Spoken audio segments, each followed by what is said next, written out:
And we're back now with the panel. So, Liz, there are, I think it's clear, growing doubts on Capitol Hill and across the nation about the war in Afghanistan and whether we're ever going to be able to help prop up a stable government running, a strong central government running a stable country.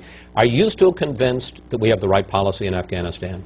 I am absolutely convinced that the surge was the right thing to do, that General Petraeus, now in charge, is the right person in charge. I also know we don't have a choice here. You know, there are an awful lot of voices out there who seem to be saying now, come on, let's just quit, let's just go home. That's not an option for us. We've been down that road before. We saw what happened at the end of the 80s, the beginning of the 90s when we walked away from Afghanistan.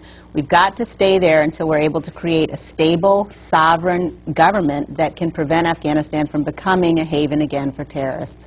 I would point out that although you've got this, you know, the news about the WikiLeaks documents that came out this week, and clearly Julian Assange's effort was to change course for the U.S. policy in Afghanistan. That vote that you talked about, Chris, came after those documents were released. So he was unsuccessful in that. I think he does clearly have blood on his hands, potentially, from the people whose names were in those documents who've helped the U.S., and I think that's something he'll have to live with now.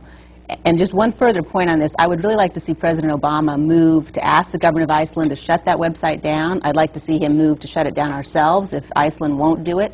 I'd like to see them move aggressively to prosecute Mr. Assange and certainly ensure that he never again gets a visa to enter the United States. What he's done is very clearly aiding and abetting al-Qaeda. And as I said, I think he may well be responsible for the deaths of American soldiers and Afghans.